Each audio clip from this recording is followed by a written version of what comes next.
할렐루야. 네, 반갑습니다. 어제 말씀은 지금 네가 어디 있느냐, 지금 어디로 가고 있는가, 어디쯤 있느냐 라는 물음은 우리를 회복시키기 위한 하나님의 물음이었다고 말씀을 드렸습니다. 지금 있는 자리를 돌아보고 그 자리가 아니면 얼른 떠나라. 너 거기 그냥 그대로 있으면 죽어. 그러니까 빨리 돌아오라고 하는 하나님의 경각심을 깨우는 회복을 지향한 말씀이었다고 말씀드렸죠. 그래서 우리를 안타깝게 외치는 하나님의 그 쟁쟁한 목소리에 우리는 듣고 순종을 해야 될 것입니다. 첫 번째 물음이었고요. 오늘 두 번째 물음은 나의 이름은 무엇인가? 내 이름이 뭐냐고 하는 물음이죠. 창세기 32장에 나오는 물음인데요. 매우 유명한 사건이죠. 이 사건은. 유명한 사건들은 자주 곱씹어야 될 만큼 또 중요한 의미가 거기 속속들이 배어있는 말씀입니다. 야곱에게 잘 알죠. 형에서의 장자권을 팥죽한 그릇으로 사서 아버지를 속여서 축복을 받았지만 엄마랑 짜서 근데 아버지가 너무 화가 나가지고 집에 있을 수가 없었어요. 그래서 거의 쫓겨나자다시피 도망가죠. 졸지에 방랑자가 되었죠. 그래 길 가다가 밤이 되었지 않습니까? 옛날 이름은 루스, 바뀐 이름은 베델이라는 곳에 노숙을 하게 됐는데 중동의 밤은 정말로 춥습니다. 담요 한 장 없이 돌베개에 삼아 누웠는데 기가 막힌 거죠. 유대인들에게는 고대로부터 내려온 몇 가지의 그 법이 있었습니다. 정결법 또 식사법 같은 것인데 그 대표적인 것이 나그네 환대법이에요. 나그네 환대법은 그 마을에 어떤 나그네라도 반드시 밤이 되면 잠자리를 제공해야 그 마을의 명예가 망가지지 않도록 하는 겁니다. 나그네 환대하지 않으면 그 불명예스러운 마을이에요. 자, 야곱이 길에서 노숙을 하게 되었다는 것은 어느 집, 어느 누구 하나 몸을 누울 곳을 제공치 않았다는 것을 뜻합니다. 얼마나 철저하게 홀로인지를 말해주는 대목입니다. 아무도 그를 맞아주거나 환대해 준 사람이 없었다는 거죠. 나그네인데 철저히 혼자였습니다. 이때 하나님이 그를 인생에 공개적으로 또 전격적으로 찾아오신 거죠. 이상하게도 하나님이 한 인생을 찾아오실 때는 이런 때예요. 그가 처절하게 홀로일 때입니다. 도움도 끊어지고 친구도 떠나고 직업도 잃어서 이제 정말 내 인생 진짜 끝장이구나 하는 신임이 터져 나올 때 바로 그때 하나님이 찾아오시는 거예요. 하나님은 그 노숙의 현장에서 혼자라고 생각되는 그 자리에 야곱을 찾아오셔서 아주 중요한 얘기를 하십니다. 오늘 창세기 28장 13절 하반절부터 15절까지 한번 교독하겠습니다. 나는 여호와니 너의 조부 아브라함의 하나님이요 이삭의 하나님이라 내가 누웠던 땅을 내가 너와 내 자손에게 주리니 내 자손이 땅의 티끌같이 되어 내가 서쪽과 동쪽과 북쪽과 남쪽으로 퍼져나갈지며 땅의 모든 족속이 너와 내 자손으로 말미암아 복을 받으리라. 같이 읽습니다. 내가 너와 함께 있어 네가 어디로 가든지 너를 지키며 너를 이끌어 이 땅으로 돌아오게 할지라 내가 내게 허락한 것을 다 이루기까지 너를 떠나지 아니하리라 하시니라. 이 노숙 현장에 찾아오신 하나님께서 이 고독의 자리에서 세 가지 약속하십니다. 첫째는 내가 너와 함께 하겠다. 둘째는 내가 너를 인도할 것이다. 셋째는 절대 너를 떠나지 않겠다. 이렇게 약속하신 다음에 야곱을 떠나 보내십니다. 우리는 여기서 의문을 가져야 됩니다. 의심이 아니라 물어한다는 뜻이에요. 질문. 자, 함께 하겠다. 인도하겠다. 떠나지 않겠다는 약속을 하셨는데 아니, 처음부터 집을 안 떠나게 하시면 제일 좋을 거 아니에요. 병 주고 약 주고요. 근데 하나님은 떠나보내시고 나서 다시 돌아오게 하는 과정을 설계하신 거죠. 내가 길을 떠나보내지만 너 반드시 돌아올 것이다 하는 말이죠. 이게 뭐냐? 여기 어떤 의미가 있을까요? 질문해 봐야 돼요. 여기 야곱의 인생을 향한 하나님의 놀라운 섭리와 계획이 담겨 있는 거예요. 하나님의 다 계획이 있는 거예요. 자, 야곱은 외삼촌 집에 도착하게 되죠. 거기서 20년을 지내지 않습니까? 20년 동안 남의 집살이, 나그네 살이, 야곱은 눈 붙일 겨를 없이 지냈다. 이렇게 표현하거든요. 한마디로. 남의 집살이 얼마나 힘들지 짐작이 가시지 않습니까? 집단하면 고생이라고 고생 무지무지 했죠. 눈 붙일 겨를이 없었다는 야곱은 아내 얻으려고 외삼촌에게 14년 동안 일했습니다. 그가 마지막으로 외삼촌에게 기가 막힌 이야기를 하는데 내가 당신 밑에서 20년 동안 자기를 10번 속였다는 거예요. 외삼촌이. 원래 속이는 데 전문가였던 야곱이 외삼촌한테 10번이나 속은 거죠. 하나님의 인생을 다루는 방식이에요. 참 오묘합니다. 더 센 사람 갖다 붙여주는 거예요. 그래서 그 센 걸 붙여서 못된 버릇을 고치는 거예요. 야곱도 속이는 거 전문이지. 진짜 한번 만나게 해줄게. 진짜 사기꾼. 라반의 집에서 사는 20년 동안 사기치고 뺏고 속이는 전문가 야곱을 철저히 무너뜨립니다. 네 버리러 안 돼.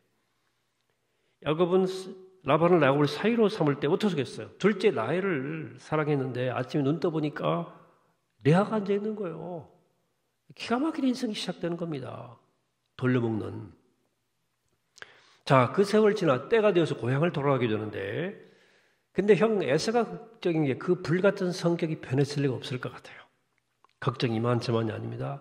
그래 형을 달래려고 예물을 앞서 보내고 그리고 형의 공격에 대비해서 자기 자산과 일행을 분산시켜서 리스크를 소위 해지한다고 그러죠. 리스크를 제거해서 이렇게 차례로 강을 건너게 해요. 이 대열의 진영을 짜는 모습에서 끝까지 자기를 지키려고 머리를 기가 막히게 쓰는 야곱의 모습이 드러납니다. 21절입니다. 그 예물은 그 아이 앞에서 보내고 그는 무리 가운데서 밤을 지내다가 밤에 일어나 두 아내와 두 여종과 11 아들을 인도하여 야복 나루를 건널세 그를 인도하여 시내를 건너가게 하며 그의 소유도 건너가게 하고 야곱은 홀로 남았더니 어떤 사람이 날이 새도록 야곱과 씨름하다가 밤에 잠을 못 이루고 있다가 이 생각 저 생각으로 뜬 눈으로 밤을 지새다가 일어나 처자식을 건너게 합니다. 정작 자기는 못 건너가요. 자, 처자식까지 다 강을 건너게 해놓고 정작 자기는 못 건넌다니까요. 이게 야곱의 가슴 깊은 곳에 웅크리고 있는 야곱의 자아예요. 생각도 많고 자기도 강한 인간. 그러다가 중요한 사건이 벌어지죠. 아까 24절 같이 읽어봅시다. 시작. 야곱은 홀로 남았더니 어떤 사람이 날이 새도록 야곱과 씨름하다가 이 부분에서 어떤 설교자나 주석가들이 야곱이 기도했다고 기도의 씨름이었다고 설명하는 사람들이 있는데 두렵고 힘이 드니까 하나님의 은혜를 구하는 기도를 드렸다는 거거든요. 하지만 성경 어디에도 기도했다는 기록은 없습니다. 기도의 기본 형태는 인간이 하나님을 향해서 구하는 거예요. 근데 지금 본문을 보시면 싸움을 걸어온 주체가 야곱이 아니에요. 어떤 사람이 씨름을 건 겁니다. 이 어떤 사람은 하나님을 상징합니다. 하나님이 홀로 남겨진 야곱, 끝까지 자아를 포기할 줄 모르고 이 포기 안 하는 야곱에게 드디어 본격적으로 간섭하신 사건이에요. 자, 홀로 남았을 때 언제나 하나님이 찾아오신다고 그랬죠? 그분이 그에게 씨름을 건 거예요. 그 씨름이 밤새 계속되는데 만만치 않은 씨름, 유명한 대목입니다. 그렇죠? 25절. 자기가 야곱을 이기지 못함을 보고 그가 야곱의 허벅지 관절을 치매 야곱의 허벅지 관절이 그 사람과 씨름할 때 어긋났더라. 그 어떤 사람은 야곱을 못 이겼어요. 여기서 이기지 못했다는 히브리 말 야콜은 승패를 뜻하는 단어가 아닙니다. 야곱의 의지와 뜻과 속성을 꺾지 못했다는 거예요. 부모로 살다 보면 이런 일을 겪죠.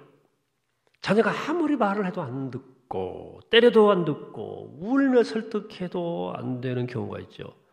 어떻게 해도 안 될 때 결국 자녀에게 손들면서 내가 졌다. 네가 이겼다 이놈아. 이렇게 말하지 않습니까? 야콜은 그런 뜻이에요. 그래 야곱 네가 이겼다 이놈아.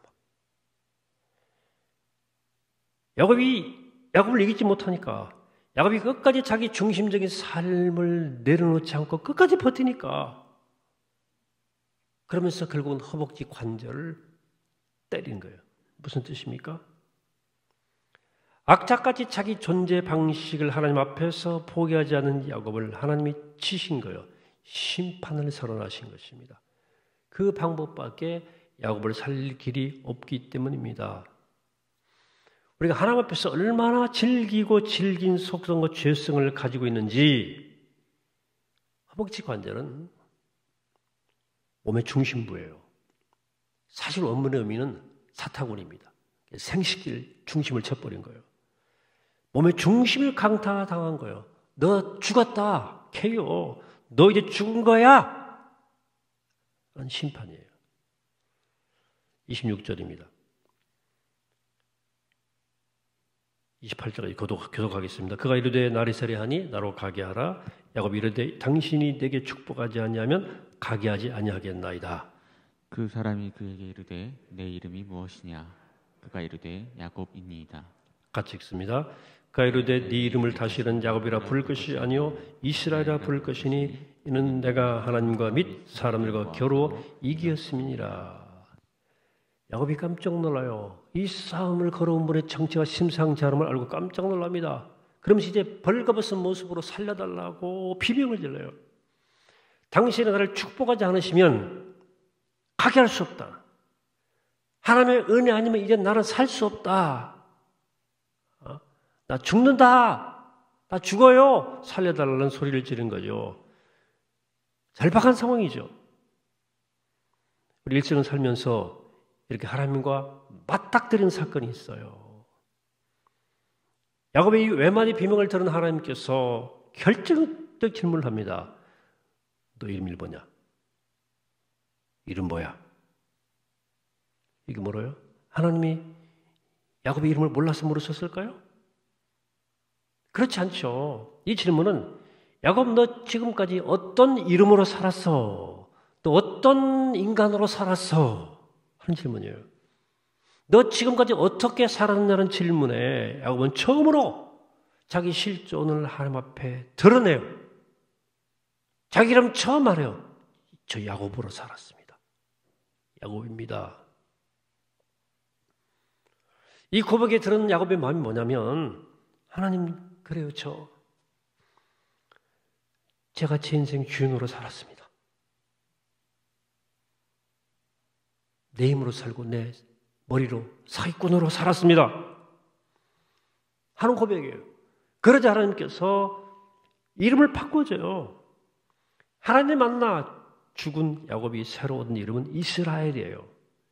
이스라엘은 하나님과 겨루어 이겼다는 뜻인데 좋은 의미입니까? 하나님이 이겨먹은 야곱. 하나님을 이겨먹은 인간, 부모를 이겨먹은 인간. 그 이름 속에는 야곱의 부끄러운 과거와 함께 앞으로 하나님이 야곱을 통해 하실 회복이 감춰져 있는 거예요.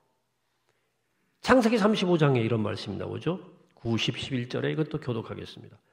야곱이 밧단 아람에서 돌아오며 하나님이 다시 야곱에게 나타나사 그에게 복을 주시고 하나님이 그에게 이르시되 내 이름이 야곱이지만은 내 이름을 다시는 야곱이라 부르지 않겠고 이스라엘이 네 이름이 되리라 하시고 그가 그의 이름을 이스라엘이라 부르시고. 같이 읽습니다.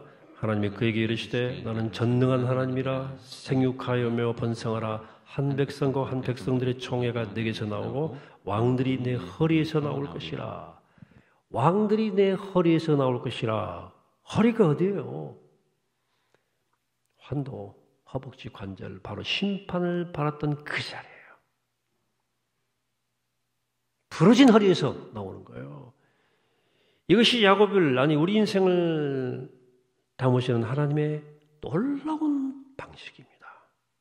하나님은 한 인생을 회복시키기 위해서 먼저 죽여요. 반드시 죽입니다. 죽여 다시 살리는 방법 말고는 인생을 회복할 방법이 없기 때문이에요. 여기 하나님 되심이, 하나님의 전능하심이 드러나는 거예요. 하나님이 이렇게 야곱을 죽인 다음에, 심판하신 다음에 한 민족을 그 허리에서 나오게 하신 거예요. 그래서 왕 중의 왕 예수 그리스도가 그의 허리에서 나오신 거예요. 그러니까 하나님은 야곱의 환도뼈 사건을 통해서 그리스도를 통한 회복과 구원을 암시하신 거예요. 자, 장차 어떻게 예수 그리스도께서 어떻게 오셔서 우리를 새롭게 하시는가에 대한 그 얘기를 하고 있는 거예요. 구속의 얘기를 하는 거예요. 예수께서 십자가에 죽고 부활하심으로 이루어질 회복을 얘기하는 거예요. 그가 채찍에 맞음으로 우리가 남을 얻었다는 얘기가 그 얘기입니다.